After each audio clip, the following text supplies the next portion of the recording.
नमस्कार दोस्तों, आपके अपने YouTube चैनल स्ट्री विद राज में आप सभी का स्वागत है। दोस्तों, आज के इस वीडियो में मैं आप लोगों को बीटीसी सेकंड सेमेस्टर गणित विषय के पवन सीरीज के अतिलघुत्तरीय क्वेश्चन सारे के सारे इसी वीडियो में कराऊंगा और इसमें से निश्चित रूप से आप लोगों का 6 से 7 नंबर का जो है जरूर से जरूर फंसेगा। इसलिए मेरे वीडियो को इन तक देखिए और यदि वीडियो पसंद आए तो वीडियो को लाइक करें और ये चैनल पर नए हैं तो चैनल को सब्सक्राइब करें। तो चलिए देखते हैं आज का पहला क्वेश्चन। देखिए, पहला क्वेश्चन है अभाज्य संख्याएं क्या हैं। अभाज्य संख्याएं क्या हैं? तो देखिए इसका उत्तर हो जाएगा वह संख्याएं जो केवल एक और स्वयं से ही पूरी पूरी विभाजित होती है अभाज्य संख्याएं कहलाती हैं। वह संख्याएं जो एक और स्वयं के अलावा किसी अन्य संख्या से न कटे वह क्या कहलाती हैं? अभाज्य संख्याएं कहलाती हैं। देखिए अभाज्य संख्याएं कौन कौन सी होती हैं? जैसे 2 है, 3 है, 7 है, 5 है, 11 है, ये सब क्या है? अभाज्य संख्याएं हैं। यहां पर देखिए 2 आगे नहीं दिया हुआ है, 2 भी जो है अभाज्य संख्या होती है। यानी कि अगर सबसे छोटी अभाज्य संख्या पूछी जाए तो सबसे छोटी अभाज्य संख्या कौन सी होती है? 2 होती है। फिर देखिए नेक्स्ट क्वेश्चन है भाज्य संख्याएं क्या हैं। भाज्य संख्याएं क्या हैं? तो देखिए ऐसी संख्याएं जो एक से ही नहीं स्वयं व अन्य संख्या या संख्याओं से भी पूरी पूरी विभाजित हो जाए भाज्य संख्याएं कहलाती हैं। देखिए यहाँ पर स्पष्ट रूप से परिभाषा नहीं लिखी हुई है। जो परिभाषा हम बता रहे हैं वो परिभाषा आप लोग याद करिए। ऐसी संख्याएं जो एक और स्वयं के अलावा किसी अन्य संख्या से भी कट जाएं। वह संख्याएं जो एक और स्वयं के अलावा किसी अन्य संख्या से भी पूरी पूरी विभाजित हो जाएं, वह संख्याएं क्या कहलाती हैं? भाज्य संख्याएं कहलाती हैं। देखिए भाज्य संख्याएं कौन कौन सी होती है? यहाँ पर देखिए दिया हुआ है 2, 4, 6, 8, लेकिन 2 जो होती है वो भाज्य संख्या नहीं है, 2 अभाज्य संख्या है। इसलिए यहाँ पर गलत दिया हुआ है। सीरीज में काफी क्वेश्चन गलत दिए हुए हैं, तो आप लोग अच्छे से देख करके पढ़ना, नहीं तो गलत याद करके जाओगे तो आंसर जो है वहां पर यानी कि जो क्वेश्चन करके आओगे वो भी गलत हो जाएंगे। तो यहाँ पर देखिए सबसे छोटी जो भाज्य संख्या होती है वो 4 होती है। यानी कि भाज्य संख्या 4 से शुरू होती हैं। जैसे 4 है, 6 है, 8 है, 9 है और फिर आगे जो है 10 है, फिर 12 है। इस तरीके से ये संख्याएं क्या है? भाज्य संख्याएं हैं। फिर देखिए नेक्स्ट क्वेश्चन है समापवर्त क्या है। समापवर्त क्या है? तो देखिए इसका उत्तर हो जाएगा वह संख्या अथवा व्यंजक जो 2 या 2 से अधिक संख्याओं तथा व्यंजकों में प्रत्येक द्वारा पूर्णतः विभाजित हो जाता है दी हुई संख्याओं तथा व्यंजकों का समापवर्त कहलाता है। फिर देखिए नेक्स्ट क्वेश्चन है जोड़ क्या है। तो देखिए जोड़ क्या है? इसका उत्तर क्या हो जाएगा? गिनती करने की प्रक्रिया को लगातार करना ही जोड़ कहलाता है। देखिए परिभाषाएं जो भी यहाँ पर मैं आप लोगों को बता रहा हूं, परिभाषाएं आप लोग रट लेना, क्योंकि कभी कभी परिभाषाएं भी पूछ ली जाती हैं और जो है कभी कभी क्वेश्चन ही आ जाते हैं और जो है परिभाषाएं नहीं पूछी जाती हैं, ये भी होता है। तो देखिए जब इस तरीके के क्वेश्चन आ जाते हैं तो हमको फिर शब्द नहीं मिलते हैं। यानी कि आप ये तो जानते हो कि जोड़ होता क्या है, लेकिन यही जब परिभाषा पूछ ली जाती है तब आपको समझ में नहीं आता है कि हम इसमें क्या लिखें। तो देखिए जोड़ क्या है? तो इसका उत्तर क्या हो जाएगा? गिनती करने की प्रक्रिया को लगातार करना ही क्या कहलाता है? जोड़ कहलाता है। फिर देखिए नेक्स्ट क्वेश्चन है जब आप शून्य को किसी पूर्ण संख्या में जोड़ते हैं तो क्या परिणाम प्राप्त होता है? जब आप शून्य को किसी पूर्ण संख्या में जोड़ते हैं तो क्या परिणाम प्राप्त होता है? तो देखिए इसका उत्तर हो जाएगा किसी पूर्ण संख्या में यदि शून्य को जोड़ा जाता है तो योगफल वही संख्या होती है। इसीलिए शून्य को पूर्ण संख्याओं में योग का तत्समक अवयव कहते हैं। पुनः एक बार पढ़ लीजिए, किसी पूर्ण संख्या में यदि शून्य को जोड़ा जाता है तो क्या होता है? योगफल वही संख्या हो जाती है। इसीलिए शून्य को क्या कहते हैं? पूर्ण संख्याओं में योग का तत्समक अवयव कहते हैं। फिर देखिए नेक्स्ट क्वेश्चन है गुणन संक्रिया का समवरक प्रगुण क्या है? गुणन संक्रिया का समवरक प्रगुण क्या है? तो देखिए इसका उत्तर हो जाएगा पूर्ण संख्याओं का गुणनफल सदैव पूर्ण संख्या होता है, यह गुणन संक्रिया का समवरक प्रगुण है। फिर देखिए नेक्स्ट क्वेश्चन है भाग की संक्रिया को समझाइए। भाग की संक्रिया को समझाइए। तो देखिए भाग की संक्रिया गुणन संक्रिया की विलोम होती है। जैसे यहाँ पर देखिए 4 और 5 का गुणा कितना हो जाएगा? 20 हो जाएगा और 20 को जो है 4 से भाग करेंगे तब 5 आएगा। तो इस प्रकार से भाग की संक्रिया गुणन संक्रिया का विलोम होती है। फिर देखिए नेक्स्ट क्वेश्चन है संख्या पद्धति किसे कहते हैं? संख्या पद्धति किसे कहते हैं? तो देखिए, अंकों से संबंधित संख्याओं की जानकारी को संख्या पद्धति कहते हैं। अंकों से संबंधित संख्याओं की जानकारी को क्या कहते हैं? संख्या पद्धति कहते हैं। फिर देखिए नेक्स्ट क्वेश्चन है, गुणन का तत्समक अवयव किसे कहते हैं? गुणन का तत्समक अवयव किसे कहते हैं? तो देखिए, एक को गुणन का तत्समक अवयव कहते हैं। देखिए, जोड़ का तत्समक अवयव और गुणन का तत्समक अवयव दोनों में से एक क्वेश्चन पूछ लिया जाता है। तो देखिए, जोड़ का तत्समक अवयव क्या होगा? 0 होगा, और गुणन का तत्समक अवयव क्या होगा? 1 होगा। तो देखिए, तत्समक अवयव का मतलब क्या है कि जो है, जैसे गुणा में है तो गुणा में अगर किसी संख्या को 1 से गुणा करेंगे तो वही संख्या आएगी। तो यानी कि किसी भी संख्या में 1 से गुणा करने पर वही संख्या आए, तो यानी कि 1 क्या हो जाएगा? गुणन का तत्समक अवयव हो जाएगा। और योग का तत्समक अवयव क्या होगा? 0 होगा, क्योंकि किसी भी संख्या में जब 0 को जोड़ेंगे तब भी स्वयं वही संख्या आएगी। तो इसलिए जोड़ का तत्समक अवयव क्या हो जाएगा? 0 हो जाएगा, और गुणन का तत्समक अवयव क्या हो जाएगा? 1 हो जाएगा। फिर देखिए नेक्स्ट क्वेश्चन है, साहचर्य प्रगुण क्या है? साहचर्य प्रगुण क्या है? तो देखिए, 3 पूर्ण संख्याओं को जोड़ते समय किन्हीं 2 का समूह पहले बना लेने से योगफल में कोई असर नहीं पड़ता है। पूर्ण संख्याओं में यह योग संक्रिया का साहचर्य प्रगुण है। फिर देखिए नेक्स्ट क्वेश्चन है, प्राकृतिक संख्याएं क्या हैं? प्राकृतिक संख्याएं क्या है? तो देखिए, इसका उत्तर हो जाएगा, गिनने के लिए प्रयुक्त होने वाली संख्याएं 1 2 3 4 डॉट डॉट, ये सब क्या है? गणन संख्याएं अथवा प्राकृतिक संख्याएं कहलाती हैं। तो देखिए, प्राकृतिक संख्याएं किसे कहते हैं? ऐसी संख्याएं जिनको गिनने में प्रयुक्त करते हैं प्राकृतिक संख्याएं कहलाती हैं। ये 1 से लेकर के अनंत तक होती हैं। फिर देखिए, यहां पर क्वेश्चन है, सबसे छोटी प्राकृतिक संख्या क्या है? तो देखिए, जब ये 1 से शुरू होती है यानी कि सबसे छोटी प्राकृतिक संख्या क्या हो जाएगी? 1 हो जाएगी। तो इस प्रकार से सबसे छोटी और सबसे बड़ी प्राकृतिक संख्या की अगर बात की जाए तो देखिए, सबसे बड़ी प्राकृतिक संख्या कोई नहीं होती है, क्योंकि ये 1 से शुरू होकर के अनंत तक होती है। तो सबसे छोटी प्राकृतिक संख्या तो 1 हो जाएगी, लेकिन सबसे बड़ी प्राकृतिक संख्या ज्ञात नहीं की जा सकती है। फिर देखिए नेक्स्ट क्वेश्चन है, पूर्णांक क्या है? तो देखिए, पूर्णांक की परिभाषा भी आप लोग अच्छे से समझ लीजिए। सभी पूर्ण संख्याएं तथा ऋणात्मक संख्याएं पूर्णांक कहलाती हैं। यानी कि इससे पहले फिर आपको पता होना चाहिए कि पूर्ण संख्या किसे कहते हैं। तो देखिए, 0 से लेकर के अनंत तक जितनी भी संख्याएं होती हैं प्लस की तरफ, 0 से लेकर के अनंत तक जितनी भी संख्याएं होती हैं वह क्या होती हैं? पूर्ण संख्याएं होती हैं। लेकिन पूर्णांक क्या होता है? सभी पूर्ण संख्याएं तथा ऋणात्मक संख्याएं पूर्णांक कहलाती हैं। यानी कि देखिए, यहां से शुरू होकर के 0 से, यहां देखिए 0 से शुरू होकर के और जितनी भी इधर की संख्याएं हैं ये क्या है? पूर्ण संख्याएं हैं। लेकिन यहाँ पर जो है इधर की संख्याएं क्या है? ये जब जो है पूर्ण संख्याओं में इन माइनस वाली संख्याओं को यानी ऋणात्मक संख्याओं को शामिल कर लिया जाता है, तो इनको क्या कहते हैं? पूर्णांक कहते हैं। तो इस प्रकार से पूर्णांक की परिभाषा क्या हो जाएगी कि सभी पूर्ण संख्याएं तथा ऋणात्मक संख्याएं पूर्णांक कहलाती हैं।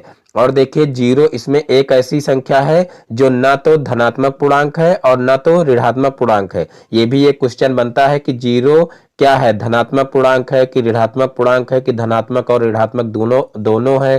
तो इस तरीके से ऑप्शन 4 दिए रहते हैं। तो देखिए, 0 जो है वो ना तो धनात्मक पूर्णांक है और ना तो ऋणात्मक पूर्णांक है। ये क्या है? उदासीन है।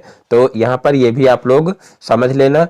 फिर देखिए नीचे क्वेश्चन है, धन पूर्णांक किन्हें कहते हैं? तो देखिए, सभी प्राकृतिक संख्याएं धन पूर्णांक कहलाती हैं। यानी कि 1 से लेकर के अनंत तक प्राकृतिक संख्याएं होती हैं, तो ये सभी क्या होती हैं? ये सभी धन पूर्णांक संख्याएं होती हैं। और फिर जो है नीचे देखिए क्वेश्चन है, ऋण पूर्णांक किन्हें कहते हैं? तो देखिए, ऋण पूर्णांक यानी कि जो ऋणात्मक वाली संख्याएं होती हैं वो सभी क्या होती हैं? जो है ऋण पूर्णांक होती हैं। तो यहाँ पर देखिए -1 -2 -3 इस तरीके से अनंत तक संख्याएं सब क्या है?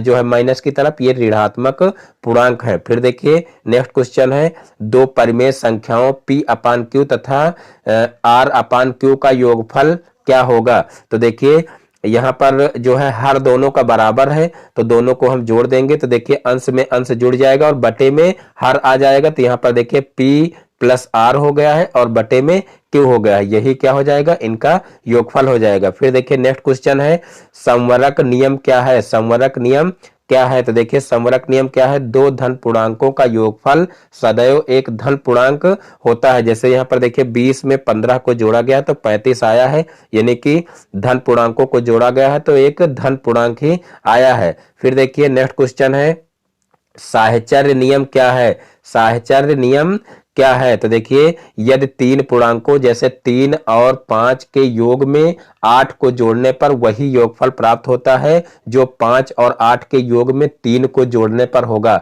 ये क्या है? यह साहचर्य नियम है। यानी कि पहले जो है शुरुआत की दो संख्याओं का जोड़ा बना करके और उनको जोड़ करके फिर तीसरी संख्या को जोड़ेंगे, और यहाँ पर देखिए पहली संख्या को छोड़ देंगे और जो है दूसरी और तीसरी संख्या का जोड़ा बना करके जोड़ करके तब तीसरी जो है पहली संख्या जोड़ेंगे। दोनों कंडीशन में जो है योग क्या आएगा? बराबर ही आएगा। तो इसको क्या कहते हैं? साहचर्य नियम कहते हैं। फिर देखिए नेक्स्ट क्वेश्चन है, 3 और 4 को अनुपात में व्यक्त कीजिए। 3 और 4 को अनुपात में व्यक्त कीजिए। तो देखिए 3 और 4 का अनुपात क्या हो जाएगा? 3:4। तो इस प्रकार से ये क्वेश्चन भी हो जाएगा। अब देखते हैं नेक्स्ट क्वेश्चन, दो संख्याओं में अनुपात 5:3 है, इसमें प्रथम पद तथा द्वितीय पद बताइए। दो संख्याओं में अनुपात 5:3 है, इसमें प्रथम पद तथा द्वितीय पद बताइए। तो देखिए इसमें प्रथम पद 5 हो जाएगा और द्वितीय पद 3 हो जाएगा। तो फिर देखते हैं नेक्स्ट क्वेश्चन,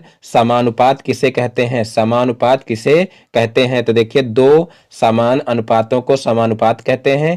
इसे दर्शाने के लिए देखिए इस चिन्ह का प्रयोग किया जाता है। फिर देखते हैं नेक्स्ट क्वेश्चन, समानुपात में कितने पद होते हैं? समानुपात में कितने पद होते हैं? तो देखिए इसका उत्तर हो जाएगा 4।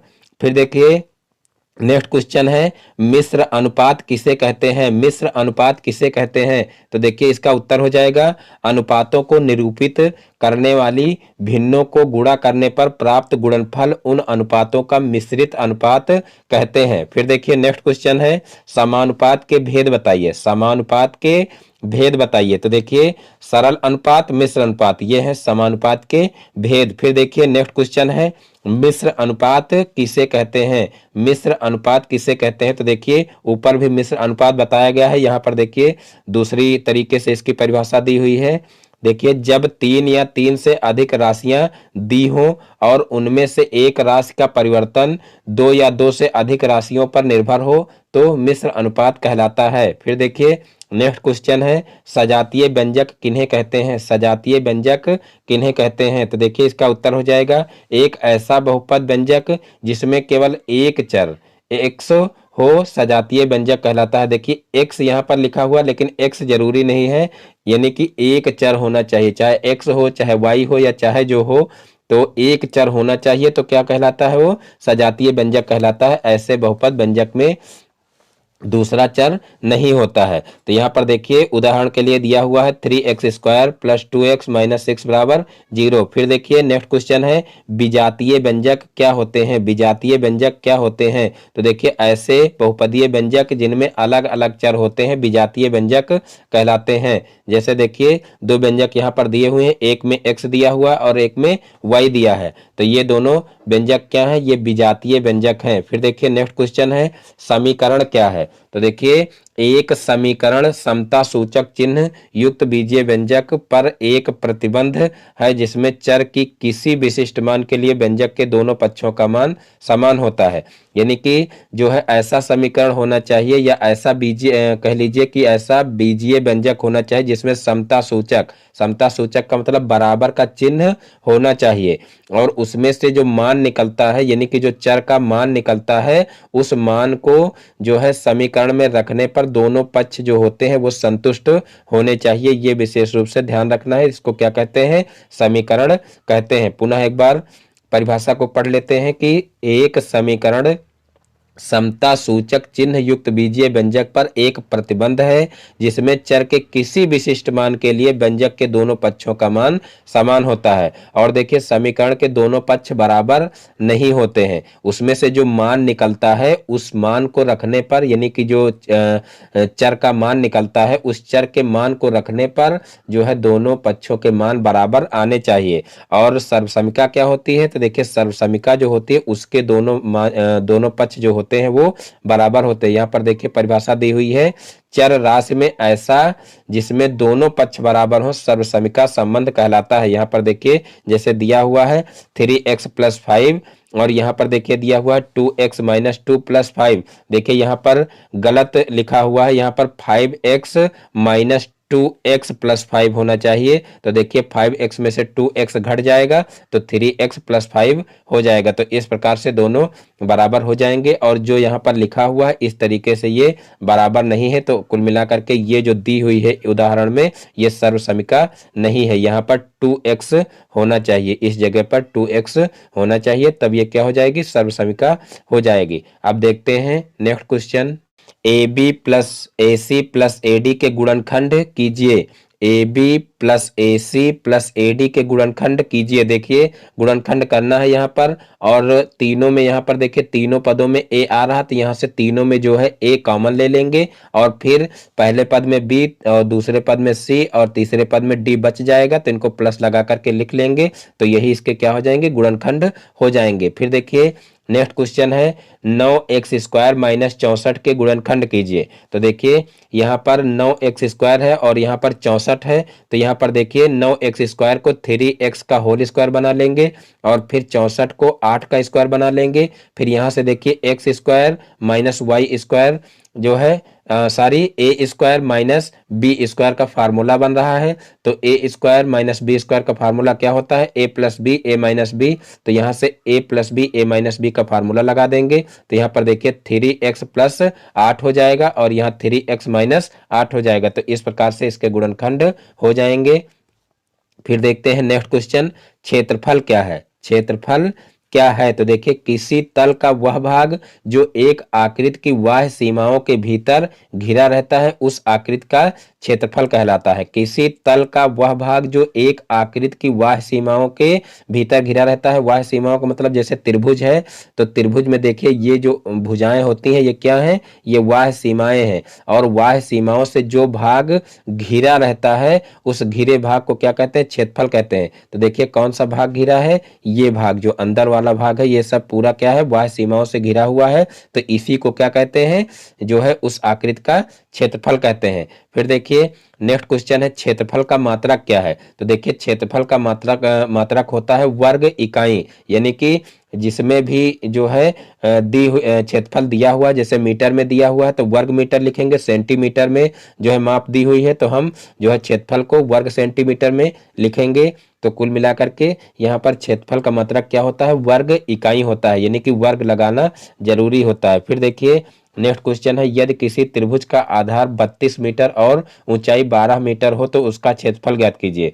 यदि किसी त्रिभुज का आधार 32 मीटर और ऊंचाई 12 मीटर हो तो उसका क्षेत्रफल ज्ञात कीजिए। तो देखिए यहाँ पर ऊंचाई और आधार दिया हुआ है। अब जो है त्रिभुज का क्षेत्रफल का फार्मूला लगा देंगे। तो देखिए त्रिभुज के क्षेत्रफल का फार्मूला होता है 1/2 इंटू आधार गुणे ऊंचाई। तो यहाँ पर देखिए 1/2 और जो है आधार दिया हुआ है 32 और ऊंचाई दी हुई है 12। तो यहाँ पर आधार की जगह पर 32 और ऊंचाई की जगह पर 12 लिख लेंगे। फिर यहाँ पर देखिए 2 से जो है इसको भाग करेंगे तो यहाँ पर देखिए 16 दूना 32 हो जाएगा, यानी कि यहाँ पर 2 से इसको काटेंगे 16 दूना 32 हो जाएगा और फिर 12 और 16 का गुणा कर लेंगे। तो इस प्रकार से 192 वर्ग मीटर हमारा आंसर आ जाएगा। फिर देखिए नेक्स्ट क्वेश्चन है यदि एक समचतुर्भुज के विकर्ण 26 सेंटीमीटर व 12 सेंटीमीटर हो तो समचतुर्भुज का क्षेत्रफल बताइए।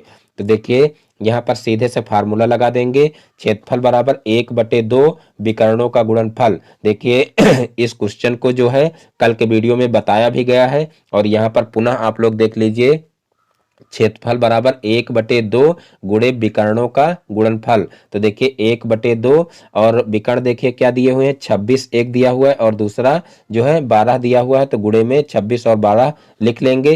तो यहाँ पर देखिए 2 से इसको कैंसिल कर देंगे तो यहाँ 13 दूना 26 होता है तो 13 आ जाएगा और फिर 13 और 12 का गुणा कर लेंगे। तो 13 और 12 का जब गुणा करेंगे तो 156 वर्ग सेंटीमीटर हमारा आंसर आ जाएगा। फिर देखते हैं नेक्स्ट क्वेश्चन। तो देखिए नेक्स्ट क्वेश्चन है एक घन की कोर 14 सेंटीमीटर है तो उसका आयतन ज्ञात करो। एक घन की कोर 14 सेंटीमीटर है तो उसका आयतन ज्ञात करो। कोर का मतलब देखिए जैसे मान लीजिए ये एक घन है और इस घन की जो है एक कोर दी हुई है, यानी कि एक कोर का मतलब कोई भी एक लंबाई चौड़ाई या ऊंचाई कुछ भी दे दिया जाए तो देखिए घन की लंबाई चौड़ाई और ऊंचाई सब बराबर होती है। तो एक कोर का मतलब चाहे ये दे दिया जाए, चाहे ये दे दिया जाए, चाहे ये दे दिया जाए, कोई भी एक भुजा दे दी जाए तो उसी को क्या कहते हैं, घन की कोर कहते हैं। तो एक कोर 14 सेंटीमीटर दी हुई है तो उसका आयतन ज्ञात करना है। तो देखिए जो है घन के आयतन का फार्मूला क्या होता है, भुजा क्यूब होता है। तो यहाँ मान लीजिए कि जो है घन की एक भुजा ए है तो यहाँ पर क्या हो जाएगा, ए क्यूब हो जाएगा। अब ए की जगह पर देखिए एक कोर की वैल्यू दी हुई है 14, तो ए की जगह पर 14 रख देंगे तो 14 का क्यूब हो जाएगा। अब यहाँ पर देखिए 14 का क्यूब करेंगे यानी 14 गुणे 14 गुणे 14 कर देंगे। तो यहाँ पर देखिए इनका जब गुणा करेंगे तो यहाँ पर 2744 घन सेंटीमीटर आंसर इसका आ जाएगा। फिर देखिए नेक्स्ट क्वेश्चन है, आयत किसे कहते हैं, इसका क्षेत्रफल तथा परिमाप ज्ञात करने का सूत्र बताइए। आयत किसे कहते हैं, इसका क्षेत्रफल तथा परिमाप ज्ञात करने का सूत्र बताइए। बहुत ही इंपॉर्टेंट क्वेश्चन है। तो देखिए इसका उत्तर क्या हो जाएगा, आयत एक चार भुजाओं की आकृति है जिसकी आमने सामने की भुजाएं बराबर होती हैं तथा इसका प्रत्येक कोण समकोण होता है। आयत एक चार भुजाओं की आकृति है जिसकी आमने सामने की भुजाएं बराबर होती हैं तथा इसका प्रत्येक कोण समकोण होता है। यानी कि आयत इस तरीके का होता है, देख लीजिए यहाँ पर देखिए इसकी आमने सामने की भुजाएं इस तरीके से बराबर होती हैं, यानी कि ये भुजा जो होती है इस भुजा के बराबर होती है और ये भुजा जो है वो इस भुजा के बराबर होती है और इसके प्रत्येक कोण जो होते हैं वो क्या होते हैं, वो समकोण होते हैं, यानी कि 90 डिग्री के होते हैं। ये होती है आयत की परिभाषा। और फिर आयत के क्षेत्रफल का फार्मूला क्या होता है, तो देखिए आयत के क्षेत्रफल का फार्मूला होता है लंबाई गुणे ऊंचाई, लंबाई गुणे चौड़ाई। और आयत का परिमाप क्या होता है, 2 लंबाई प्लस चौड़ाई। इसको आप लोग विशेष रूप से ध्यान रखना। आयत का क्षेत्रफल क्या होता है, लंबाई गुणे चौड़ाई, और आयत का परिमाप क्या होता है, 2 लंबाई प्लस चौड़ाई। यहाँ पर देखिए ब्रैकेट के अंदर लंबाई प्लस चौड़ाई होता है और जो है यानी कि लंबाई और चौड़ाई को जोड़ करके 2 से गुणा कर दीजिए तो आयत का परिमाप निकल आएगा। अब देखते हैं नेक्स्ट क्वेश्चन। तो देखिए नेक्स्ट क्वेश्चन है, वर्ग क्या है, इसका क्षेत्रफल ज्ञात करने का सूत्र बताइए। वर्ग क्या है, इसका क्षेत्रफल ज्ञात करने का सूत्र बताइए। तो देखिए सबसे पहले तो हम देख लेते हैं कि वर्ग कैसे बनेगा। तो देखिए वर्ग इस तरीके का बनेगा, आयत और वर्ग में थोड़ा सा अंतर होता है। देखिए जो आयत होता है उसकी चारों भुजाएं बराबर नहीं होती हैं, उसकी केवल आमने सामने की भुजाएं बराबर होती हैं। लेकिन जो वर्ग होता है इसकी चारों भुजाएं बराबर होती हैं। और देखिए आयत का भी प्रत्येक कोण 90 डिग्री का होता है, यानी कि समकोण होता है। और जो वर्ग होता है इसका भी प्रत्येक कोण जो होता है वो क्या होता है, समकोण होता है। तो यहाँ पर देखिए जो है वर्ग की परिभाषा देख लेते हैं और फिर वर्ग के क्षेत्रफल और परिमाप का फार्मूला देख लेते हैं। तो यहाँ पर देखिए चार भुजाओं से घिरी ऐसी आकृति जिसकी चारों भुजाएं समान हो तथा प्रत्येक कोण समकोण हो क्या कहलाता है, वर्ग कहलाता है। और फिर वर्ग का क्षेत्रफल का फार्मूला क्या होता है, भुजा स्क्वायर। तो यहाँ पर भुजा मान लीजिए ए है तो यहाँ पर ए स्क्वायर लिख सकते हैं। फिर यहाँ पर देखिए वर्ग का परिमाप बराबर क्या होता है, 4 गुणे भुजा, यानी कि देखिए परिमाप का मतलब क्या होता है, चारों भुजाओं की माप। तो देखिए इसकी चारों भुजाएं बराबर होती हैं, इसलिए चाहे आप भुजा प्लस भुजा प्लस भुजा प्लस भुजा यानी 4 बार चाहे जोड़ लीजिए और चाहे एक भुजा का 4 से गुणा कर दीजिए, बात वही है। तो यहाँ पर 4 गुणे भुजा वर्ग का परिमाप होता है। तो यहाँ पर देखिए मान लीजिए भुजा ए है तो यहाँ पर 4a भी लिख सकते हैं। तो इस प्रकार से ये हो जाएगा वर्ग के क्षेत्रफल और परिमाप का फार्मूला। अब देखते हैं नेक्स्ट क्वेश्चन। तो देखिए नेक्स्ट क्वेश्चन है, त्रिभुज का क्षेत्रफल ज्ञात करने का सूत्र बताइए। त्रिभुज के क्षेत्रफल को ज्ञात करने का सूत्र बताइए। तो देखिए त्रिभुज के क्षेत्रफल का फार्मूला होता है 1/2 आधार गुणे ऊंचाई। त्रिभुज का क्षेत्रफल बराबर 1/2 आधार गुणे ऊंचाई। फिर देखिए नेक्स्ट क्वेश्चन है, अवर्गीकृत आंकड़े क्या है।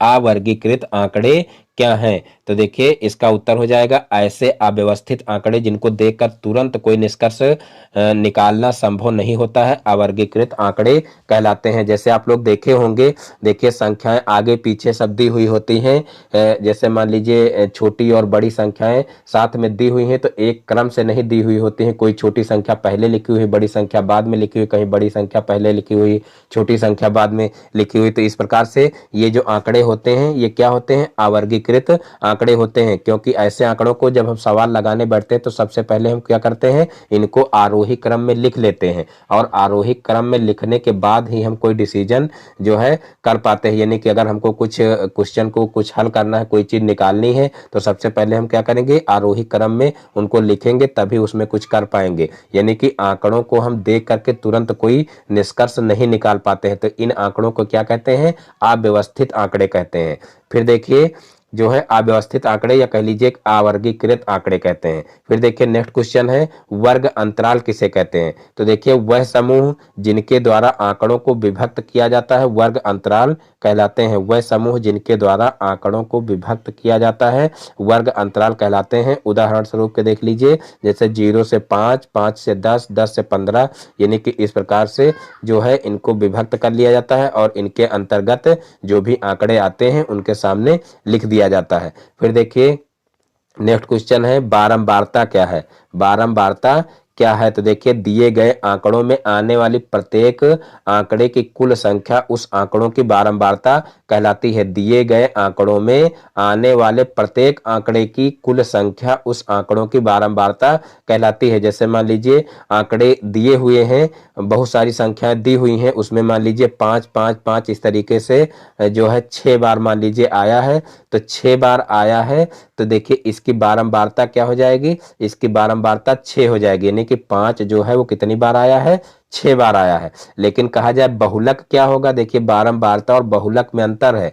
यहाँ पर देखिए बारंबारता का मतलब देखिए जैसे बारंबारता यानी कि बार बार शब्द आ रहा है, तो कितनी बार आया है। बार शब्द से आप लोग अर्थ लगा लीजिए कि बार का मतलब क्या है, कितनी बार आया है। तो यहाँ पर देखिए 5 कितनी बार आया है, तो 6 बार आया है, वो आपको लिखना है। यानी कि यहाँ पर बारंबारता 6 होगी। लेकिन अगर कहा जाए कि बहुलक क्या होगा, तो देखिए बहुलक यहाँ पर 5 होगा। यहाँ पर हम ये नहीं लिखेंगे कि 6 होगा, क्योंकि यहाँ ये 6 बार आया है तो इसकी बारंबारता 6 हुई। लेकिन बहुलक क्या है, बहुलक जो है वो 5 है। यानी कि जो अंक सबसे ज्यादा बार आता है उसको बहुलक कहते हैं। अगर 5 सबसे ज्यादा बार आया है तो 5 लिखिए, या कोई और अंक ज्यादा बार आया है तो उसको लिखिए। जो सबसे ज्यादा बार आया हो वही क्या होता है, बहुलक होता है।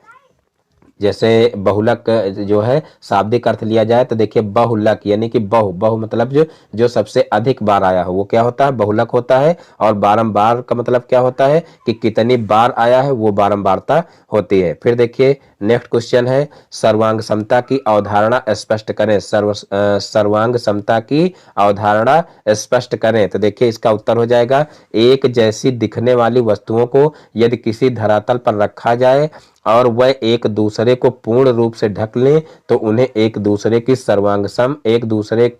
सर्वांगसम कहा जाता है। देखिए जैसे मान लीजिए ये दो रेखाएं यहाँ पर दी हुई हैं, तो इनको हम क्या कहेंगे, इनको सर्वांगसम कहेंगे। क्योंकि देखिए इस रेखा को अगर इस पर रखा जाए तो जो है ये रेखा इस रेखा को पूरा पूरा ढक लेगी, तो इसको क्या कहेंगे, सर्वांगसम कहेंगे। और समरूप का मतलब देखिए यहीं पर समझ लीजिए, समरूप क्या होता है, समरूप यानी कि एक रूप जैसे। सम मतलब क्या, समान, और रूप का मतलब जो है रूप, यानी कि समान रूप के जो भी वस्तुएं होंगी वह क्या होंगी, समरूप होंगी। लेकिन सर्वांग समता में ऐसा नहीं होता है।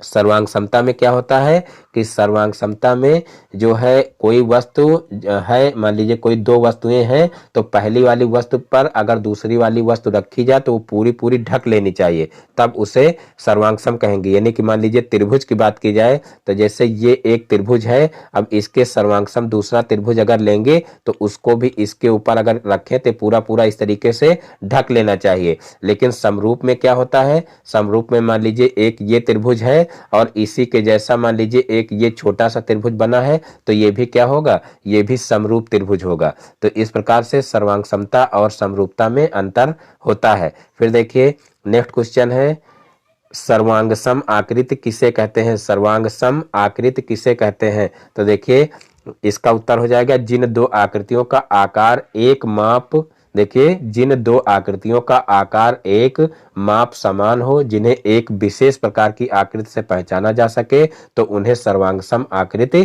कहते हैं। फिर देखिए नेक्स्ट क्वेश्चन है अध्यारोपण विधि किसे कहते हैं? अध्यारोपण विधि किसे कहते हैं? तो देखिए इसका उत्तर हो जाएगा जब दो सर्वांगसम आकृति होती हैं जिनकी माप व आकार समान होता है परंतु उनकी स्थिति भिन्न होती है, एक आकृति को दूसरी आकृति पर रखने पर वह पूर्ण रूप से ढक लेती है, तो दो वस्तु के इस प्रकार के तुलना करने को अध्यारोपण विधि कहते हैं। कहने का मतलब ये है कि यहाँ पर सिर्फ स्थिति जो है वो जो है दूसरी होनी चाहिए, यानी कि दोनों देखने में उनकी स्थिति अलग होनी चाहिए, लेकिन अगर एक दूसरे के ऊपर रखा जाए तो वो एक दूसरे को पूरी तरीके से पूर्ण रूप से ढक लें, तब इसको क्या कहते हैं? अध्यारोपण विधि कहते हैं। जैसे मान लीजिए एक त्रिभुज इस तरीके से बना हुआ है, देख लीजिए, मान लीजिए एक त्रिभुज इस तरीके से बना हुआ है और दूसरा त्रिभुज देखिए इस तरीके से बना हुआ है, तो देखिए इस तरीके से बना हुआ, तो दोनों देखने में देखिए अलग है। ये देखिए इधर को बना हुआ है और ये इधर को बना हुआ है।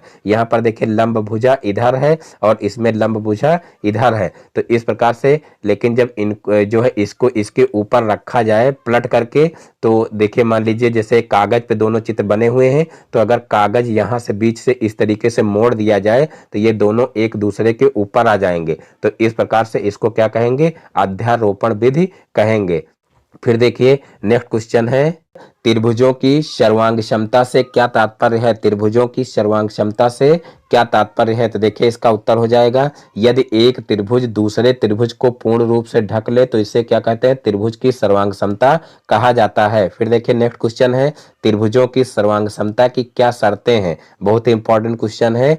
तो देखिए ज्यामिति के अनुसार त्रिभुजों की सर्वांग क्षमता की शर्तें निम्न प्रकार से हैं। तो देखिए पहली शर्त है कोण भुजा कोण सर्वांग क्षमता का नियम, यानी कि कोण भुजा कोण का मतलब क्या है कि मान लीजिए दो त्रिभुज हैं, तो जो है दो कोण और एक भुजा बराबर होनी चाहिए, तब दोनों त्रिभुज सर्वांगसम होंगे। फिर देखिए दूसरी कंडीशन है भुजा कोण भुजा सर्वांग क्षमता का नियम, यानी कि दो भुजाएं और एक कोण बराबर होना चाहिए, तो दोनों त्रिभुज क्या होंगे? सर्वांगसम होंगे। फिर देखिए तीसरी कंडीशन क्या है? भुजा भुजा भुजा सर्वांग क्षमता का नियम। तो देखिए तीनों भुजाएं यानी कि दो त्रिभुज हो तो तीनों भुजाएं क्या होनी चाहिए? एक त्रिभुज की तीनों भुजाएं दूसरे त्रिभुज की तीनों भुजाओं के बराबर होनी चाहिए।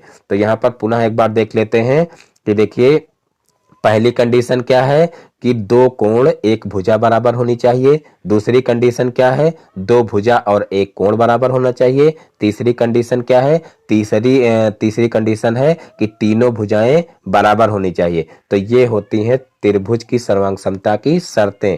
अब देखते हैं नेक्स्ट क्वेश्चन पूर्ण संख्या 6, 9 और 11 लेकर गुणा के साहचर्य नियम की पुष्टि कीजिए। पूर्ण संख्या 6, 9 और 11 लेकर गुणा के साहचर्य नियम की पुष्टि कीजिए। तो देखिए गुणा का साहचर्य नियम देखिए क्या होता है। यहाँ पर देखिए 6, 9, 11 को लिया गया है, तो पहले यहाँ पर देखिए 6 और 9 का गुणा किया गया है, उसके बाद फिर 11 को जो है बाहर रखा गया है, और फिर ये जो है इनका गुणा देखिए क्या हो गया 6 9 54 और फिर गुणे 11 किया गया तो 594 आ गया है। फिर यहाँ पर 6 को जो है बाहर रखा गया है और लास्ट वाली दो संख्याओं को जो है ब्रैकेट के अंदर रखा गया, तो 6 को यहाँ पर देखिए बाहर है, फिर गैर 9 99 होता है और फिर 99 को 6 से गुणा करेंगे तो कितना हो जाएगा 594 हो जाएगा।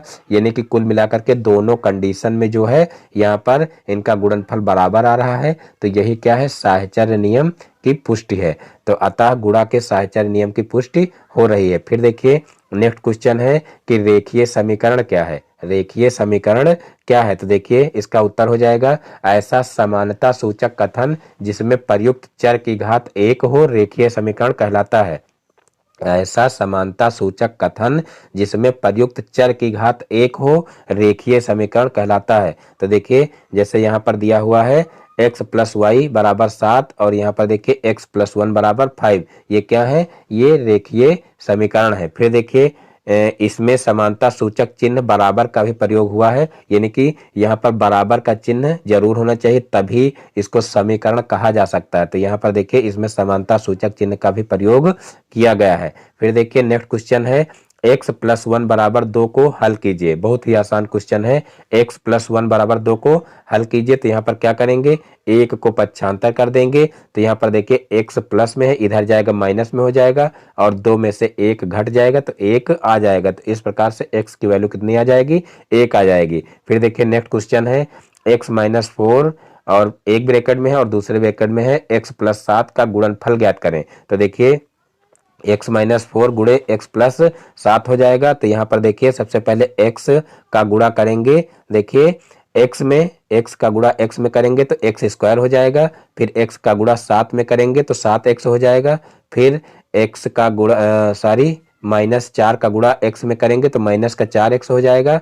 फिर -4 का 7 में करेंगे तो 7 चौक 28 यानी माइनस का 28 हो जाएगा। और फिर देखिए यहाँ पर x स्क्वायर हो जाएगा और जो है 7x में से 4x घट जाएगा तो 3x बचेगा और फिर माइनस का 28 हो जाएगा। तो इस प्रकार से यही हमारा आंसर आ जाएगा। फिर देखिए नेक्स्ट क्वेश्चन है सर्वसमीका क्या है। सर्वसमीका क्या है तो देखिए ऐसा समानता सूचक बीजीय कथन जो चर के प्रत्येक मान के लिए सत्य होता है क्या कहलाता है, सर्वसमीका कहलाता है। ऐसा समानता सूचक बीजीय कथन जो चर के प्रत्येक मान के लिए सत्य होता है सर्वसमीका कहलाता है। यानी कि अगर कोई भी मान आप जो है LHS और RHS में रखोगे तो सभी प्रकार से आपका जो है कहने का मतलब मान बराबर आएगा। यानी कि ऐसा समानता सूचक बीजीय कथन जो चर के प्रत्येक मान के लिए सत्य होता है उसे क्या कहते हैं, सर्वसमीका कहते हैं। यानी कि चाहे जो मान रखे दोनों पक्ष हमेशा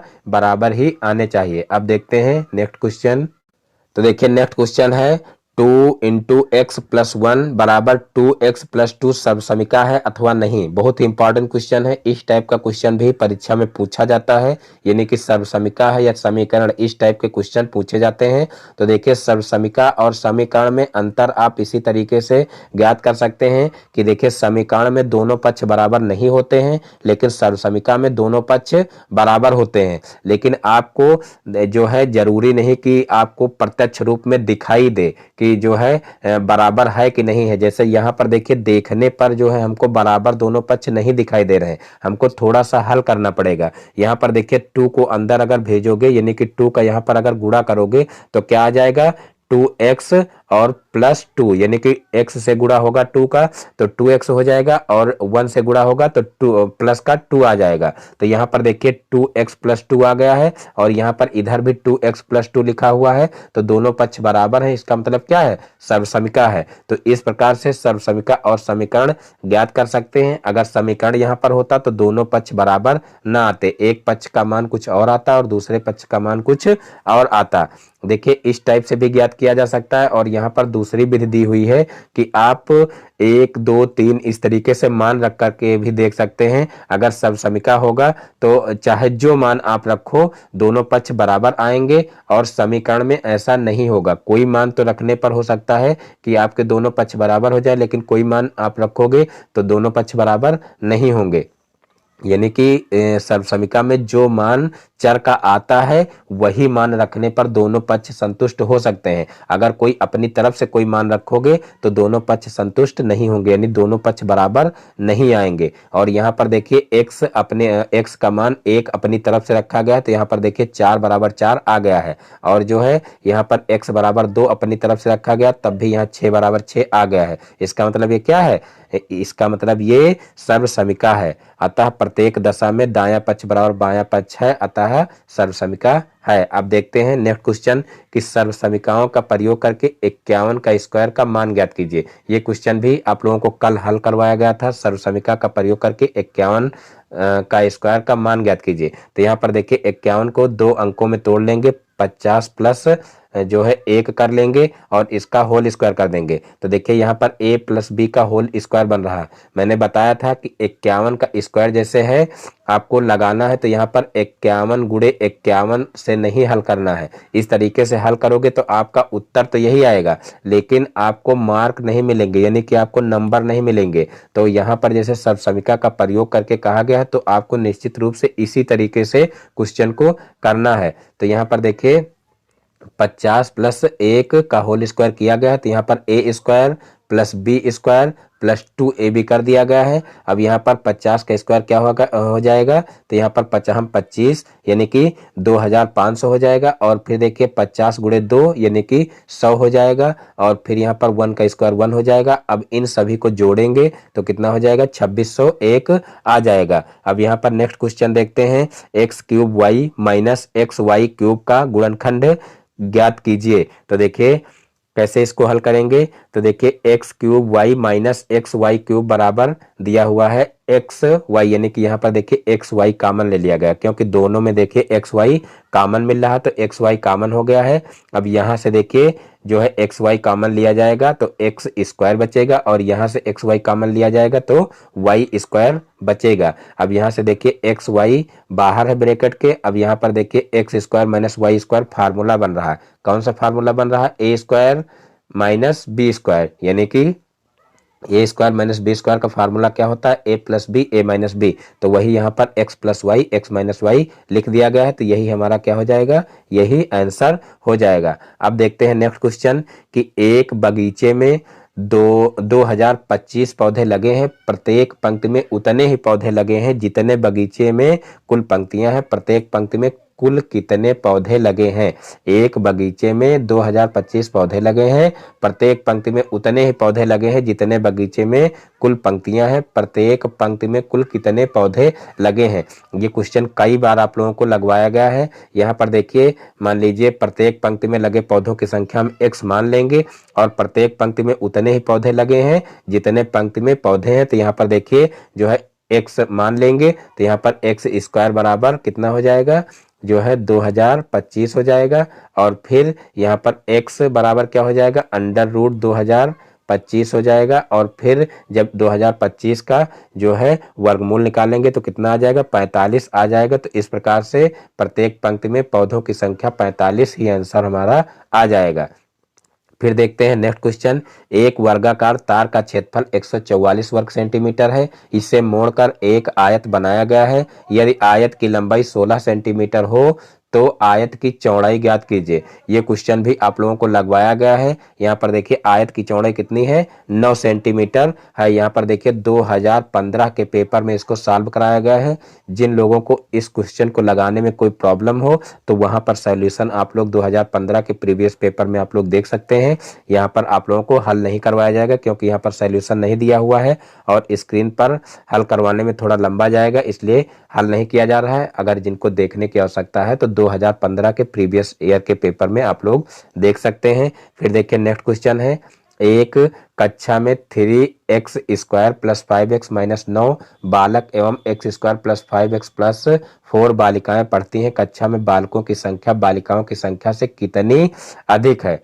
कक्षा में बालकों की संख्या बालिकाओं की संख्या से कितनी अधिक है, यानी कि बालकों की संख्या ज्यादा है और बालिकाओं की संख्या कम है। तो यहाँ पर हम क्या करेंगे कि बालकों की संख्या कितनी अधिक है ये हमको निकालना है। तो हम क्या करेंगे कि बालकों की संख्या में से बालिकाओं की संख्या को घटा देंगे, तो वही काम यहाँ पर किया गया है। तो देखिए बालकों की संख्या जो थी वो यहाँ पर उतार लिए हैं, फिर यहाँ पर माइनस क्या हो जाएगा, बालिकाओं की संख्या हो जाएगा, तो माइनस यहाँ पर बालिकाओं की संख्या लिख दी गई है।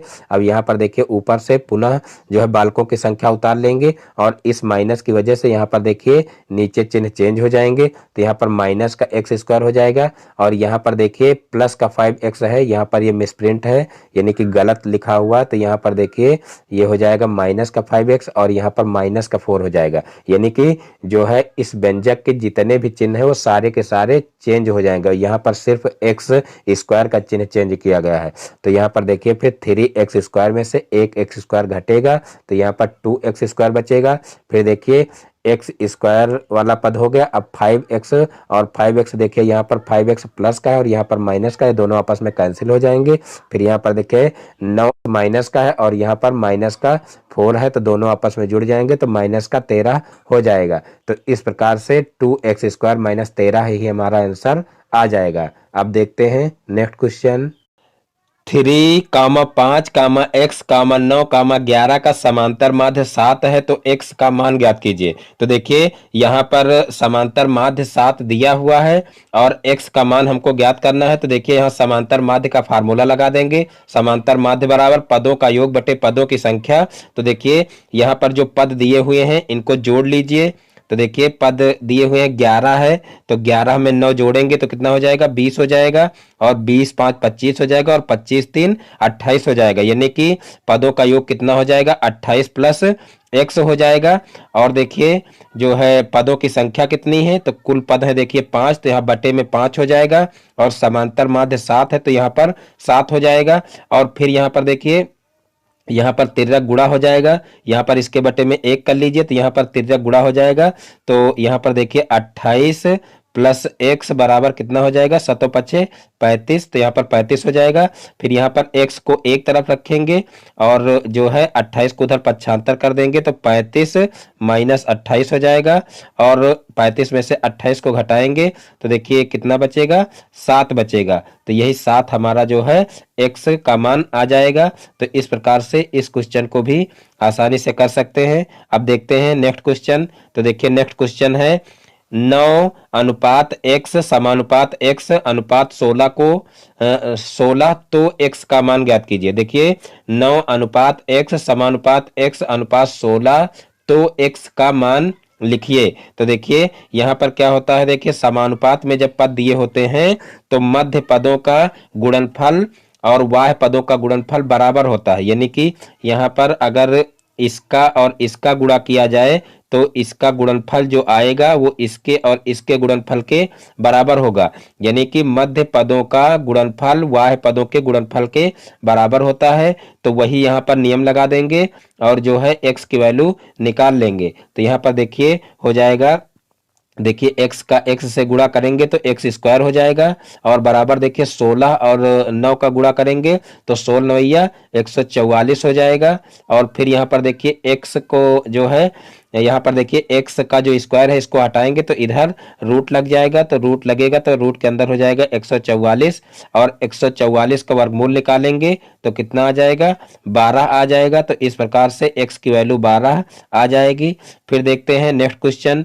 तो देखिए नेक्स्ट क्वेश्चन है समीकरण x/3 प्लस x/2 बराबर 10 को हल कीजिए। यानी कि यहाँ पर भी हमको x की वैल्यू निकालनी है। तो यहाँ पर देखिए सबसे पहले हम क्या करेंगे, एलसीएम ले लेंगे। तो देखिए एलसीएम यहाँ पर 6 है तो 6 यहाँ पर हो जाएगा। देखिए यहाँ पर 3 है, यहाँ पर 2 है तो 3 और 2 का एलसीएम लेंगे तो कितना हो जाएगा, 3 दूना 6। तो यहाँ पर देखिए 3 में 2 से गुणा किए हैं तब जो है 6 हुआ है, तो ऊपर भी 2 से गुणा करेंगे तो यहाँ पर 2x हो जाएगा।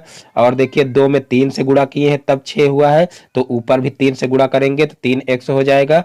तो इस प्रकार से ऊपर अंश में 2x प्लस 3x हो जाएगा और बटे में 6 हो जाएगा और बराबर में 10 है तो 10 रहेगा। अब क्या करेंगे, इस 10 को जो है उधर भेज देंगे। तो यहाँ पर देखिए एक तरफ हो जाएगा 5x और 10 को उधर पक्षांतर करेंगे तो जो है 6 को उधर पक्षांतर करेंगे तो जो है 6 उधर जाएगा तो 10 के साथ में गुणा करेगा तो 10 छक्का 60 हो जाएगा। और फिर 5 को भी उधर भेज देंगे तो 5 जो है इधर x के साथ में गुणा कर रहा तो उधर जाएगा तो भाग करेगा तो 60/5 हो जाएगा। और फिर 60 को 5 से भाग देंगे तो देखिए 12 पंचे 60 होता है, यानी कि x की वैल्यू यहाँ पर 12 आ जाएगी। तो इस प्रकार से ये क्वेश्चन भी हल हो जाएगा। अब देखते हैं नेक्स्ट क्वेश्चन। तो देखिए नेक्स्ट क्वेश्चन है चित्र में त्रिभुज ABC और त्रिभुज PQR दो समरूप त्रिभुज हैं। यदि BC बराबर 2 सेंटीमीटर, AB बराबर 3 सेंटीमीटर और QR बराबर 3 सेंटीमीटर तो भुजा PQ की माप ज्ञात कीजिए। देखिए ऊपर क्वेश्चन में बता दिया गया है कि त्रिभुज ABC और त्रिभुज PQR दो समरूप त्रिभुज हैं। और फिर जो है क्या किया गया है, यहाँ पर देखिए चित्र भी बने हुए हैं। ये दोनों त्रिभुज जो है वो समरूप त्रिभुज हैं। देखिए AB जो है भुजा दी हुई है 3 centimetre, BC 2 centimetre, QR 3 centimetre और इसकी दो भुजाएं नहीं दी हुई हैं और यही हमको क्या करना है, ज्ञात करना है। तो यहाँ पर देखिए सबसे पहले हम क्या करेंगे, जो है एक जो है सर्वांग सम त्रिभुज सारी समरूप त्रिभुज की एक शर्त होती है कि जो संगत भुजाएं होती हैं वो संगत भुजाओं के समानुपाती होती हैं। तो वही यहाँ पर कंडीशन लगा देंगे।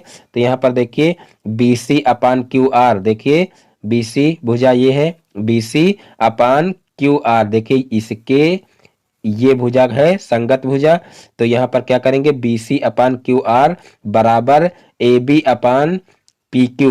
AB देखिए कौन सी है, AB ये है और PQ ये है, यानी कि इसके संगत भुजा ये हो जाएगी और इसके संगत भुजा ये हो जाएगी। तो इस प्रकार से ये जो है समानुपाती हैं। तो इस तरीके से लिख लेंगे अनुपात में। उसके बाद फिर इनका मान रख देंगे।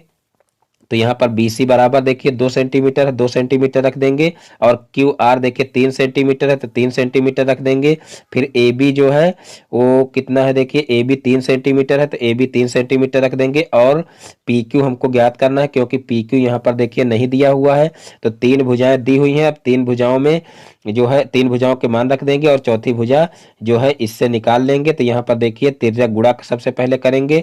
तो तिर्यक गुणा करेंगे तो यहाँ पर देखिए 2x हो जाएगा और 3 का गुणा होगा तो 3 त्रिक का 9 हो जाएगा। और फिर इस 2 को क्या करेंगे इधर पक्षांतर कर देंगे। तो इधर देखिए गुणा कर रहा था तो उधर जाएगा भाग करेगा। फिर यहाँ पर देखिए 3 त्रिक का 9/2 हो जाएगा। अब 9 को 2 से भाग करेंगे तो 4.5 आ जाएगा, यानी कि 4.5 आ जाएगा। तो इस प्रकार से x की वैल्यू निकल आएगी। अब देखते हैं नेक्स्ट क्वेश्चन। तो देखिए नेक्स्ट क्वेश्चन है सबसे छोटी पूर्ण संख्या लिखिए, सबसे छोटी पूर्ण संख्या लिखिए।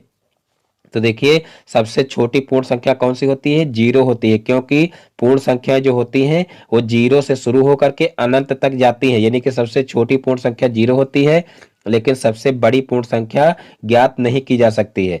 फिर देखिए नेक्स्ट क्वेश्चन है निम्नलिखित में से या निम्नलिखित में समीकरण तथा सर्वसमीका छांटकर उत्तर पुस्तिका में लिखिए। यानी कि यहाँ पर देखिए 2 समीकरणें दी हुई हैं या कह लीजिए 2 सर्वसमीकाएं दी हुई हैं और इनमें से हमको सर्वसमीका और समीकरण छांटना है कि कौन सी सर्वसमीका है या कौन से समीकरण। हमको पहले से पता नहीं है कि कौन सी समीकरण है और कौन सी सर्वसमीका है। तो यहाँ पर देखिए अभी हम इससे पहले ये क्वेश्चन आप लोगों को हल करा चुके हैं। देखिए इसका अंदर गुणा करेंगे तो 2x प्लस 2 हो जाएगा और इधर भी 2x प्लस 2 है। इसका मतलब ये क्या है, ये सर्व समीका है क्योंकि इसके LHS और RHS बराबर हैं। और यहाँ पर देखिए 2x माइनस 1 है और यहाँ पर बराबर में x है। तो इसको जो है बराबर नहीं कहा जा सकता या कह लीजिए कि ये बराबर नहीं है, इसके दोनों पक्ष बराबर नहीं है, इसलिए ये क्या हो जाएगा, ये हो जाएगा समीकरण। तो ऊपर वाली जो है वो हो जाएगी सर्व समीका और नीचे वाली जो है ये 2 नंबर की ये हो जाएगी समीकरण। फिर देखते हैं नेक्स्ट क्वेश्चन। तो देखिए नेक्स्ट क्वेश्चन है 83 के अंकों को परस्पर बदलने में प्राप्त संख्या को मूल संख्या से घटाने पर कौन सी संख्या मिलती है। बहुत ही इंपॉर्टेंट क्वेश्चन है और बहुत आसान भी है। 83 के अंकों को परस्पर बदलने में प्राप्त संख्या को मूल संख्या से घटाने पर कौन सी संख्या मिलती है। तो यहाँ पर देखिए 83 के अंकों को अगर हम परस्पर चेंज करेंगे तो क्या बनेगा, देखिए 3 आगे आ जाएगा और 8 पीछे चला जाएगा, यानी कि 38 हो जाएगा। और कहा गया है फिर 38, यानी कि 38 को क्या करना है, यानी कि जो प्राप्त संख्या है, तो प्राप्त हुई संख्या कौन सी 38 है, 38 को मूल संख्या से घटाने पर, तो देखिए मूल संख्या हमारी 83 थी तो 83 में से 38 को घटाएंगे तो कितना आ जाएगा, 45 आ जाएगा। तो यही हमारा आंसर हो जाएगा। अब देखते हैं नेक्स्ट क्वेश्चन। तो देखिए नेक्स्ट क्वेश्चन है समीकरण -4x प्लस 3 बराबर 6 -6x -18 को हल कीजिए। तो देखिए ये क्वेश्चन भी कल आप लोगों को हल करवाए हैं, यानी कि कल के वीडियो में ये क्वेश्चन था। तो देखिए इसको कैसे करेंगे, यहाँ पर देखिए जो है जो चर पद हैं उनको एक तरफ कर लेंगे और जो अचर पद हैं उनको एक तरफ कर लेंगे। तो यहाँ पर देखिए 6x था तो यहाँ पर देखिए 6x इधर ही रखेंगे और इधर जो है इसको पक्षांतर कर लेंगे तो प्लस का 4x हो जाएगा। और इधर 3 प्लस का था तो इधर जो है 18 जो है उसको इधर ले आएंगे तो प्लस का 18 हो जाएगा। और फिर जो है 18 और 3 को जोड़ देंगे तो 21 हो जाएगा। और यहाँ पर 6x में से 4x घटा देंगे तो यहाँ पर कितना हो जाएगा, माइनस का 2x हो जाएगा। फिर x को एक तरफ रखेंगे और इस 2 को भी पक्षांतर कर देंगे। तो देखिए 2 को पक्षांतर करेंगे तो यहाँ पर देखिए x बराबर -21/2 हो जाएगा। देखिए जो ये माइनस वाला 2 है ये उधर जाएगा, तो जो है 21 के आगे चाहे माइनस लगा दीजिए और चाहे 2 के आगे माइनस लगा दीजिए, यानी कि बात एक ही है, चाहे ऊपर माइनस रखिए चाहे नीचे, आपका माइनस में आंसर आएगा, ये क्लियर है। तो यहाँ पर देखिए माइनस का 21/2 हमारा आंसर आ जाएगा। अब देखते हैं नेक्स्ट क्वेश्चन। तो देखिए नेक्स्ट क्वेश्चन है, एक कक्ष की लंबाई 11 मीटर, चौड़ाई 8 मीटर और ऊंचाई 5 मीटर है। कक्ष की चारों दीवारों का क्षेत्रफल ज्ञात कीजिए। चारों दीवारों का क्षेत्रफल ज्ञात करना है, तो देखिए इसके लिए क्या फार्मूला लगाएंगे। यहाँ पर देखिए चारों दीवारों का क्षेत्रफल बराबर 2 लंबाई प्लस चौड़ाई गुणे ऊंचाई, ये फार्मूला लगा देंगे। तो यहाँ पर देखिए लंबाई और चौड़ाई और ऊंचाई दी हुई है, तो यहाँ पर लंबाई चौड़ाई और ऊंचाई का मान रख लेंगे। तो यहाँ पर 2 लंबाई देखिए 11 दी हुई तो 11 लिख लेंगे, प्लस चौड़ाई 8 दी हुई तो 8 लिख लेंगे, और गुणे ऊंचाई 5 दी हुई तो 5 लिख लेंगे। तो यहाँ पर 11 में 8 जोड़ेंगे तो 19 आएगा, और 19 का 2 से गुणा करेंगे तो 38 हो जाएगा, और गुणे में 5 है तो यहाँ पर 38 गुणे 5 हो जाएगा। तो देखिए 5 से 38 का गुणा करेंगे तो 190 वर्ग मीटर आ जाएगा। फिर देखते हैं नेक्स्ट क्वेश्चन। तो देखिए नेक्स्ट क्वेश्चन है, एक्स स्क्वायर प्लस 1/x² का मान ज्ञात कीजिए, जबकि x प्लस 1/x बराबर 2। तो देखिए यहाँ पर क्या करेंगे, यहाँ पर सबसे पहले हम इसका जो है स्क्वायर कर लेंगे। तो देखिए इसका जब हम स्क्वायर करेंगे तो देखिए क्या होगा, देख लीजिए। यहाँ पर इसका जब स्क्वायर करेंगे, देखिए ये यहाँ पर गलत लिखा हुआ है, तो इधर हम स्क्वायर किए दे रहे हैं। देखिए a प्लस बी का होल स्क्वायर का फार्मूला बन रहा है, तो यहाँ पर हो जाएगा एक्स स्क्वायर प्लस, हो जाएगा एक्स स्क्वायर प्लस 1/x², और फिर प्लस 2 इंटू एक्स और इंटू 1/x, ये हो जाएगा। तो यहाँ पर देखिए एक्स एक्स कैंसिल हो जाएगा, तो प्लस का 2 केवल बचेगा, यानी कि यहाँ पर देखिए इतने का हमको जो है मान ज्ञात करना है, इतने का मान ज्ञात करना है, यहाँ पर केवल प्लस का 2 बचेगा। तो देखिए इस 2 को क्या करेंगे, पक्षांतर कर देंगे। तो यहाँ पर देखिए यहाँ पर थोड़ा सा मिसप्रिंट है, यहाँ पर देखिए स्क्वायर यहाँ पर नहीं लिखा हुआ है, तो यहाँ पर देखिए इतना ही अभी आया था, तो इस 2 को इधर पक्षांतर करेंगे, और इसके जो है इसका मान जो है यहाँ पर 2 दिया हुआ है, तो इसकी जगह पर 2 का मान रख लेंगे। तो यहाँ पर देखिए 2 का स्क्वायर हो जाएगा तो 2 दूना 4 हो जाएगा, और 4 में से फिर 2 घटेगा तो कितना हो जाएगा, 2 हो जाएगा। तो इस प्रकार से इस क्वेश्चन को भी किया जा सकता है। अब देखते हैं नेक्स्ट क्वेश्चन। तो देखिए नेक्स्ट क्वेश्चन है, परिमेय संख्या को माइनस देखिए परिमेय संख्या को -7/9 -5/21 और 2/-3 आरोही क्रम में लिखे। परिमेय संख्या, देखिए परिमेय संख्या को नहीं होना चाहिए, परिमेय संख्या दी हुई है 3, इनको क्या करना है, आरोही क्रम में लिखना है। तो देखिए आरोही क्रम में हम तभी परिमेय संख्याओं को लिख सकते हैं जब जो है संख्या, जो परिमेय संख्या है इनके हर बराबर हो, क्योंकि जब तक हर बराबर नहीं करेंगे तब तक हम ये नहीं डिसाइड कर सकते हैं कि कौन सी संख्या बड़ी है और कौन सी छोटी है। तो यहाँ पर सबसे पहले हम क्या करेंगे कि जो इनके हर हैं, हरों का हम एलसीएम ले लेंगे, यानी कि लासा ले लेंगे। तो यहाँ पर देखिए 9, 21 और 3 का लासा क्या हो जाएगा, तो देखिए इनका लासा हो जाएगा 63। तो यहाँ पर देखिए जो है एलसीएम कितना आया है, 63 आया है, तो 63 एलसीएम ले लेंगे। तो यहाँ पर देखिए 9 का कितने से गुणा करेंगे तो 63 हो जाएगा। तो यहाँ पर देखिए जो है, एक मिनट देख लीजिए, 9 का कितने से गुणा करेंगे तो 63 होगा, तो 9 सते 63, यानी कि 7 से गुणा करने पर 63 होगा। तो यहाँ पर देखिए ऊपर भी 7 से गुणा कर लेंगे तो कितना हो जाएगा, 7 सता 49 हो जाएगा। फिर 21 का किससे गुणा करेंगे तो 63 होगा, तो देखिए 21 तिहाई 63 होता है, तो ऊपर भी 3 से गुणा करेंगे तो 5 तिहाई 15 हो जाएगा।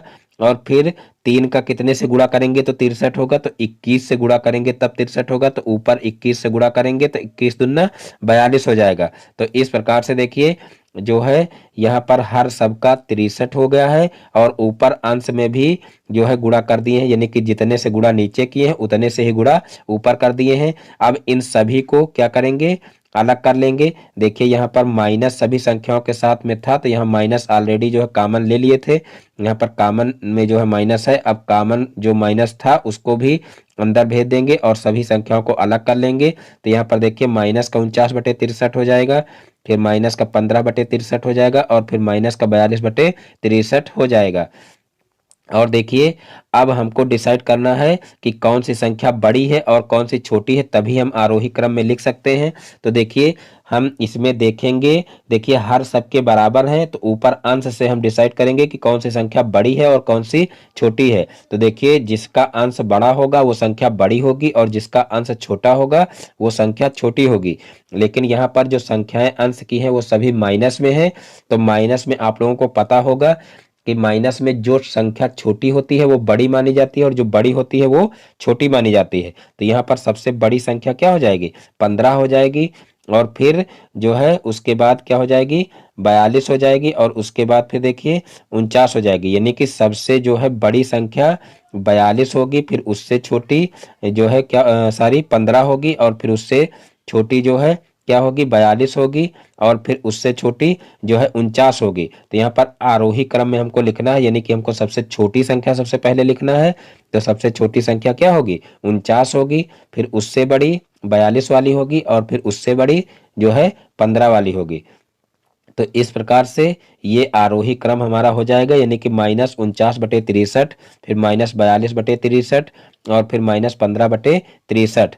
फिर देखते हैं नेक्स्ट क्वेश्चन। तो देखिए नेक्स्ट क्वेश्चन है, प्लूटो का जन्म 429 ईसा पूर्व में हुआ था तथा 348 ईसा पूर्व में दिवंगत हुए। वह कितने वर्षों तक जीवित रहे। तो देखिए यहाँ पर ईसा पूर्व का मतलब होता है ईसा मसीह के जन्म से पहले। तो देखिए ईसा मसीह के जन्म से पहले यानी कि 429 वर्ष पहले जो है जन्म हुआ था। और जो है फिर वह जो है उनकी मृत्यु कब हुई, 348 ईसा पूर्व में। तो हमको क्या करना है कि वह कितने वर्षों तक जीवित रहे ये निकालना है। तो हम यहाँ 429 में से 348 को घटा देंगे तो 81 वर्ष आ जाएगा।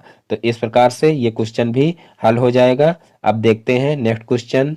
तो देखिए नेक्स्ट क्वेश्चन है, x और फिर ब्रैकेट में है y minus z plus y, फिर z minus x plus z, और फिर ब्रैकेट में है x माइनस वाई का मान ज्ञात कीजिए। तो देखिए यहाँ पर हम क्या करेंगे, सबसे पहले ऊपर से इनको उतार लेंगे, उसके बाद फिर इनका अंदर गुणा कर देंगे। तो देखिए x का अंदर गुणा करेंगे तो एक्स वाई हो जाएगा, माइनस का एक्स जेड हो जाएगा। यहाँ पर इस y का गुणा करेंगे तो वाई जेड, और माइनस का वाई एक्स हो जाएगा। फिर इस z का अंदर गुणा करेंगे तो z x minus z y हो जाएगा।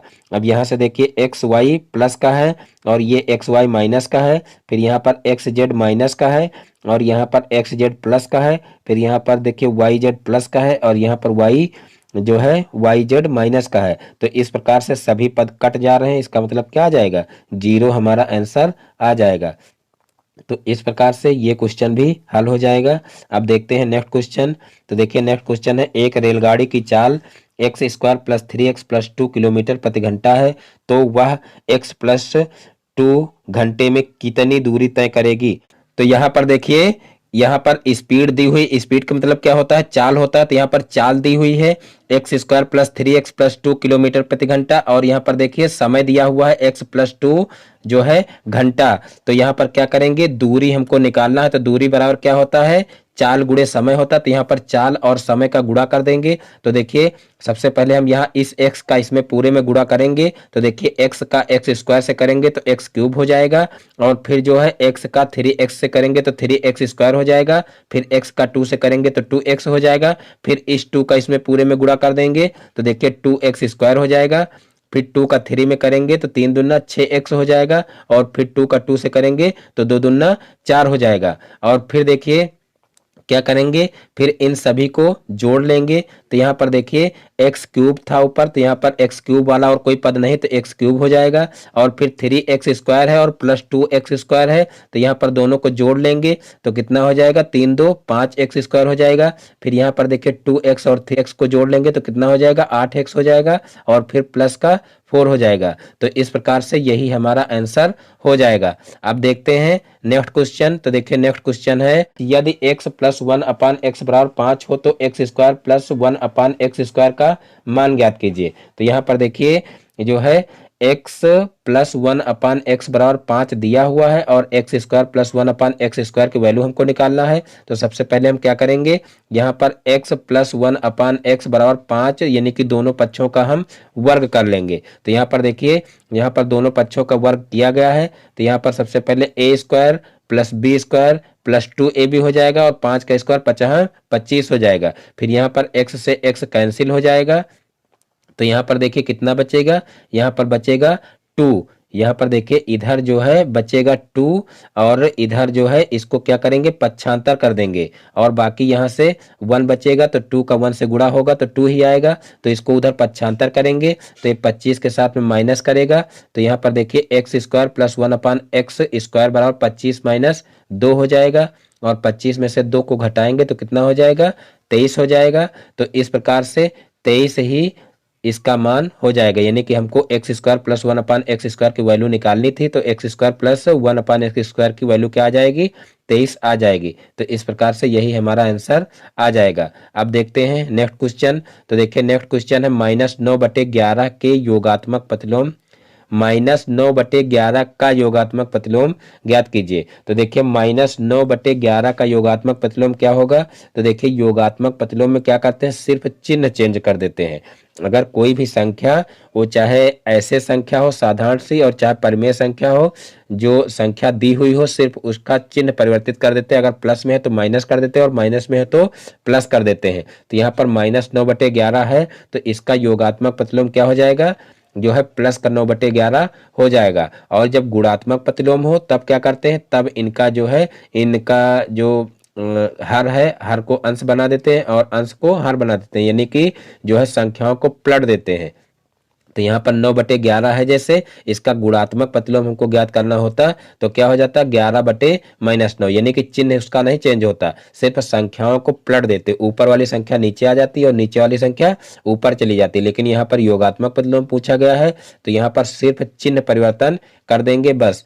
और फिर देखते हैं नेक्स्ट क्वेश्चन। एक त्रिभुज का क्षेत्रफल 48 सेंटीमीटर, एक त्रिभुज का क्षेत्रफल 48 वर्ग सेंटीमीटर है। यदि उसकी ऊंचाई 8 सेंटीमीटर हो तो त्रिभुज के आधार की माप बताइए। तो देखिए इसको कैसे करेंगे, तो देखिए डायरेक्ट यहाँ पर फार्मूला लगाएंगे कि त्रिभुज का क्षेत्रफल बराबर 1/2 आधार गुणे ऊंचाई।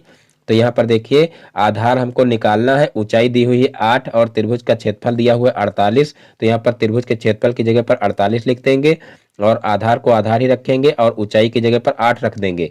फिर देखिए आधार को एक तरफ रखेंगे और बाकी संख्याओं को जो है पक्षांतर कर देंगे। तो यहाँ पर देखिए आधार के साथ में 8 गुणा कर रहा था तो इधर जाएगा तो भाग करेगा और 2 जो है भाग कर रहा था तो उधर जाएगा गुणा करेगा। तो इस प्रकार से अब इनको हल कर लेंगे तो 8 छंग 48 होता तो ऊपर देखिए 6 आ जाएगा और फिर 6 के साथ में 2 गुणा करेगा तो 6 दूनी 12 आ जाएगा। तो यहाँ पर 12 जो है हमारा आंसर आ जाएगा, यानी कि आधार कितना आ जाएगा, 12 और सेंटीमीटर में दिया है तो कितना हो जाएगा, 12 सेंटीमीटर।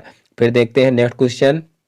तो देखिए नेक्स्ट क्वेश्चन है -5 ब्रैकेट के अंदर है, फिर माइनस, फिर छोटे ब्रैकेट के अंदर है -45, फिर भागे -15, फिर प्लस -3, फिर गुणे 5 का मान ज्ञात कीजिए। तो देखिए इसको बोर्डमॉस रूल के हिसाब से करना है, इंपॉर्टेंट क्वेश्चन है। तो यहाँ पर देखिए सबसे पहले हम क्या करेंगे, इसमें सबसे पहले छोटे ब्रैकेट को हल करेंगे। तो यहाँ पर देखिए जो है -5 है तो -5 को ब्रैकेट से बाहर करेंगे तो -5 आएगा। और उसके बाद फिर देखिए -45 है तो -45 भी ब्रैकेट से बाहर करेंगे तो क्या हो जाएगा, +45 हो जाएगा, क्योंकि माइनस माइनस प्लस होता है। और फिर जो है यहाँ पर देखिए जो है इसका जब ब्रैकेट खोलेंगे तो यहाँ पर देखिए ब्रैकेट खोलेंगे तो -15 हो जाएगा और यहाँ पर भी -3 हो जाएगा और जो है 5 के साथ में इसका गुणा करेंगे तो 5×3=15, देखिए प्लस माइनस का गुणा माइनस होता है तो यहाँ -15 हो जाएगा। और उससे पहले हम क्या करेंगे, यहाँ पर देखिए इनका भाग कर लेंगे क्योंकि भाग को पहले किया जाता है तो 45/15 हो जाएगा। देखिए 45 जो है वो माइनस में है और 15 भी माइनस में है तो माइनस माइनस का गुणा प्लस होता है तो 15×3=45, तो देखिए प्लस का 3 हो जाएगा, लेकिन आगे जो माइनस है इस माइनस की वजह से क्या हो जाएगा, माइनस का 3 हो जाएगा। तो यहाँ पर देखिए माइनस का 5 है तो यहाँ माइनस का 5 हो गया। फिर इतने का हल क्या हो जाएगा, इतना हल करेंगे तो माइनस का 3 आ जाएगा। फिर इतना हल करेंगे तो 5 ये 15, माइनस का 15 आ जाएगा। और यहाँ पर देखिए यहाँ पर जो है एक चिन्ह छूट गया है, यहाँ पर जो है माइनस होना चाहिए, जो कि जो है बुक में नहीं दिया हुआ, यहाँ पर माइनस होना चाहिए। तो इस प्रकार से माइनस का 5, माइनस का 3, माइनस का 15 हो जाएगा। अब इन सभी को जोड़ेंगे क्योंकि माइनस माइनस जुड़कर माइनस होते हैं। तो 15 3 कितना हो जाएगा, 15 3 18 और 18 5 23 हो जाएगा। तो इस प्रकार से माइनस का 23 हमारा आंसर आ जाएगा। तो इस प्रकार से पवन सीरीज के जितने भी अतिलघुत्तरीय क्वेश्चन थे वो सारे के सारे क्वेश्चन अतिलघुत्तरीय आज के जो है वीडियो में हल करवा दिए गए हैं। मैं उम्मीद करता हूं कि ये वीडियो आप लोगों को पसंद आया होगा। दोस्तों यदि हमारा वीडियो पसंद आया हो तो वीडियो को लाइक करें, और इस चैनल पर नए हैं तो चैनल को सब्सक्राइब करें और बेल आइकन को भी प्रेस कर लें, जिससे हमारे आगे आने वाले वीडियो का नोटिफिकेशन आपके मोबाइल पर सबसे पहले पहुंचे। फिर मिलते हैं अपने नेक्स्ट वीडियो में एक नए टॉपिक के साथ में। तब तक के लिए जय हिंद, वंदे मातरम।